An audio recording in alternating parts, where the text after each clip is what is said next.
क्या राम का मुद्दा अब बीजेपी के लिए भुनाऊ मुद्दा नहीं रह गया, इसलिए बीजेपी उससे अब हट रही है? आप भुनाऊ मुद्दा क्यों बोलती हो? क्यों? क्यों बीजेपी मुद्दे ने दिन आए के दिन इसको भुनाया है। देखिए, अगर पूरी की पूरी बीजेपी इसके ऊपर खड़ी रही, लीडर्स इतने बड़े बड़े देखिए, आप एक बात बनाइए, प्रभु रामचंद्र का मुद्दा जो है मंदिर का, वहाँ जहाँ उनका जन्म स्थान है, ये भुनाने का मुद्दा नहीं है। इस मुद्दे से हमको शायद फायदा हुआ होगा, नुकसान हुआ होगा, आगे भी क्या होगा मुझे पता नहीं, पर यह भुनाने का मुद्दा नहीं है। ये मुद्दा जो ये दिल की बात छूने वाली बात है, ये हमारे अस्मिता की, हमारी श्रद्धा की प्रतीक के रूप में है और हमने इसको बार बार रखा हुआ है। उसके लिए रखते हुए एक राजनीतिक पार्टी करके रखा है। अगर कुछ लोगों को लगता है, जो हमारे दिल में भी नहीं है, कि ये राजनीतिक है, इसका हम फायदा ले रहे, फिर ये विवादग्रस्त है, तो हम 10 हम फिट बाजू हट जाएंगे, हम नहीं पढ़ेंगे इसमें। आप क्रेडिट की बात करते हो, हमको नहीं होना क्रेडिट। हमारा एक ही है कि दूर से देखकर हम जब प्रभु रामचंद्र का मंदिर बना, इतना हुआ है, हमको समाधान। अच्छा, ये बताइए, बिहार के चुनाव में इस मुद्दे को आप किस तरीके से रखेंगे? नहीं, ये तो बिहार के चुनाव का मुद्दा ही नहीं है। देखिए, बिहार का चुनाव जिस बात पर लड़ रहे हैं, उसमें जो 18 साल की तो क्या आप बैन कर देंगे कि बिहार में कोई भी नेता जो जाएगा वो राम जन्मभूमि के मुद्दे पर, अयोध्या के मुद्दे पर कुछ ना कोई बोलेगा? मतलब will you put a censorship? आप चाहती है कि मैं 1975 जैसी कोई इमरजेंसी पार्टी में नहीं, लगाऊं? मैं तो यही पूछ रही हूँ क्योंकि आप बार बार कह रहे हैं मैं पहली ये बात राजनीतिक मुद्दा है और चुनाव राजनीति में अल्टीमेटली राजनीतिक इश्यूज पर ही लड़ा जाता है। एक बात होती है राजकारण, राष्ट्र कारण, समाज कारण और विकास कारण। लेकिन आप बहुत डिप्लोमेटिक हो रहे हैं गडकरी जी। मैं आपकी बात मान रही हूँ, लेकिन मैं ये बात समझना चाह रही हूँ कि बिहार में राजनीतिक इशू पर इलेक्शन होगा। मैं ये कह रही हूँ कि इलेक्शंस के समय में इस तरीके के मुद्दे गरमाएंगे और उस वक्त बीजेपी का क्या स्टैंड होगा? देखिए, हम लोगों को कहेंगे कि 18 साल पुराने जो है, जो लालू प्रसाद जी के नेतृत्व में बिहार की सरकार चली, उसकी तुलना 5 साल के हमारे सरकार के साथ करिए। अगर अच्छा काम हमारे सरकार ने किया है तो बिहार के भविष्य को, तकदीर को बदलने के लिए और विकास के लिए हमारा साथ दीजिए। 21वीं सदी की राजनीति ये politics for progress and politics for development है। हम विकास की राजनीति करना चाहते हैं, आतंकवाद और नक्सलवाद से कड़ाई से मुकाबला करना चाहते हैं। निश्चित फर्क है।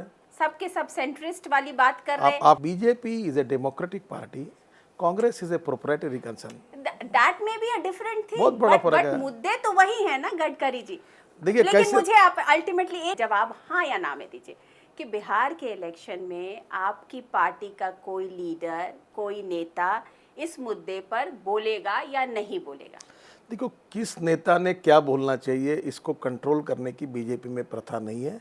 हम डेमोक्रेटिक पार्टी है और इसलिए उसको कोई कंट्रोल करने की बात राष्ट्रीय स्तर पर मैं कभी करूंगा नहीं और ऐसी कोई बात को मैं पसंद नहीं करता।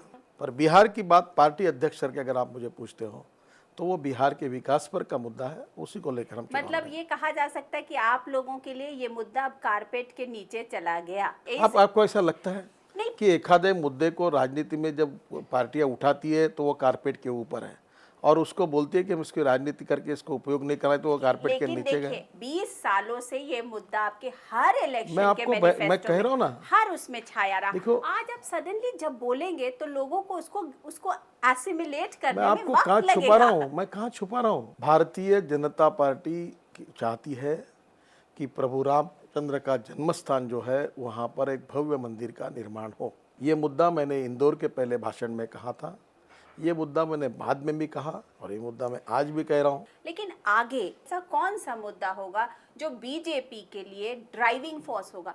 क्योंकि एक इमोशनल इशू आज आपके हाथ से निकल गया। आप ऐसा क्यों कहती है मुझे समझ नहीं। इस देश की हिस्ट्री इज सेइंग दैट जो मैच्योरिटी की भूमिका मेजर पॉलिटिकल पार्टी ले रही है लोकतंत्र में, आप चौथे स्तंभ हो।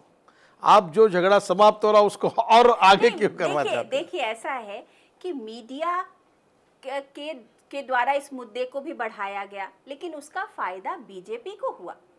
उस वक्त के वो चेहरे भी नहीं बदले, नितिन गडकरी बदल गए हैं और ये बहुत अच्छी बात है कि ये सोच बदल गई है, लेकिन वो चेहरे मुझे लगता है कि इस देश की राजनीतिक पार्टी अगर कंस्ट्रक्टिव सोच रही है तो इस देश की मीडिया भी कंस्ट्रक्टिव सोच सकती है। और देखिए, समाज का जो आखिरी व्यक्ति है, जो पीड़ित है, शोषित है, दलित है, आज इकोनॉमिकली बैकवर्ड है, गरीब है, भय, भूख और आतंक से मुक्त देश बनाना, क्या ये हमारा इंस्पिरेशन मोटिवेशन नहीं हो सकता? देखिए, मैं कंस्ट्रक्टिव अपोजिशन पार्टी में काम करना चाहता हूँ और आप मेरे पर विश्वास रखिए। क्या चुनाव अगर जीते नहीं तो क्या मर जाते क्या कोई?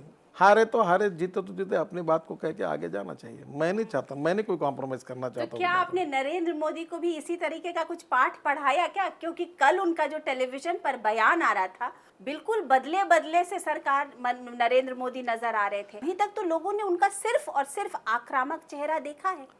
कल तो वो शांति की बात कर रहे थे और पीस की बात कर रहे थे। देखिए, वो नरेंद्र भाई भी मेरे जैसा ही सोचते हैं। नरेंद्र भाई डेमोक्रेटिक है, विकास अभिमुख है और सभी धर्मों के साथ न्याय करने वाले सेकुलर नेता है। दुर्भाग्यवश हमारी अड़चन यह है कि एक सेक्शन ऑफ मीडिया में लोगों ने हमके ऊपर ठप्पे मार दिए हैं, विशेष रूप से अंग्रेजी मीडिया में, और हमारे बारे में बार बार वो इतनी गलतफहमियाँ उनके मन में है। तो मैं तो अक्सर उनके पास जाता हूँ और मैं उनको कहता हूँ कि मुझे आपसे पब्लिसिटी नहीं चाहिए, आप हमारी कोई मुलाकात मत बताइए, हमसे चर्चा करिए, हमसे समझने की कोशिश करिए, और समझने के बाद आपको अगर ऐसा लगता है कि सही में 4 बातें अगर आक्षेप आ रहे तो हमको ठोकने का काम पूरी ताकत के साथ करिए। पर जो हम नहीं हैं वो समझकर, वो हमसे बोलकर आप क्यों ठोकते हो? This is a tragedy of image versus reality. Narendra भाई जो बोल रहे हैं, मैं जो बोल रहा हूँ, यही हमारा बेसिक थिंकिंग है। और ये जो नरेंद्र भाई की भी प्रतिमा जिस प्रकार से तैयार की है, वो उनके साथ एक राजनीतिक अन्याय भी अच्छा, है। ये और धीरे धीरे मैं आपको बताता हूँ, कुछ समय के बाद गुजरात के सब लोगों को ये पता है, गुजरात का मुसलमान नरेंद्र भाई से प्रेम करता है। अभी जो बाई इलेक्शन हुआ है, वहाँ मुस्लिम पोलिंग सेंटर पर मुसलमान ने भी उसको वोट दिया है। मुलायम सिंह जी का बयान आया कि ये डिसीजन मुस्लिम्स के हित में नहीं है। इस तरीके के बयान पे आपका क्या रिएक्शन होगा? मुझे लगता है एक बार कोर्ट ने दिए हुए निर्णय में, ये हमारी संस्कृति, हमारा इतिहास, हमारा लोकतंत्र, हमारी संविधान हर बार ये कहता है कि एक बार निर्णय होने के बाद उसके बारे में ऐसी टिप्पणी करना उचित नहीं होता। अगर कोई बोलेगा मुझे कहने का अधिकार है, तो किसी को कुछ भी कहने का अधिकार है, क्योंकि फ्रीडम ऑफ स्पीच है। तो मुझे लगता है बिटवीन द लाइन आज देश हित में इस निर्णय का सम्मान बाय एट लार्ज सब लोगों ने करके, समन्वय से, सद्भाव से, भाईचारा को कायम रखकर ये विषय अगर यहाँ समाप्त होता है तो देश के भविष्य के लिए बहुत अच्छा होगा। अगर सरकार की तरफ से इस मसले पर, मंदिर और मस्जिद के मसले पर कोई एक कंसेंसस की प्रक्रिया शुरू होती है, तो क्या बीजेपी उसमें पार्टिसिपेट करेगी? 100% करेंगे। अगर सरकार ईमानदारी से कंस्ट्रक्टिव सॉल्यूशन देश हित में कहीं किसी भी विषय का निकालना चाहती है तो भारतीय जनता पार्टी सहयोग करेगी। केवल इस विषय पर नहीं, जो सरकार में देश हित में कोई निर्णय करेगी, और सरकार अगर हमसे, मैं सिर्फ मंदिर और मस्जिद के मुद्दे पर पूछ देखिए, रही हूं, क्या बीजेपी उसमें एक्टिवली पार्टिसिपेट करेगी? सरकार हमको बुलाती है और हमारा सहयोग मांगती है तो बीजेपी जरूर उस बात के लिए विचार करेगी कि सरकार का प्रपोजल क्या है, देखते हुए अगर उसमें कोई कंस्ट्रक्टिव सॉल्यूशन है तो सहयोग करने के बारे में हमें कोई आपत्ति नहीं होगी, हम जरूर विचार करेंगे। नितिन गडकरी से ये बातचीत जारी रहेगी, लेकिन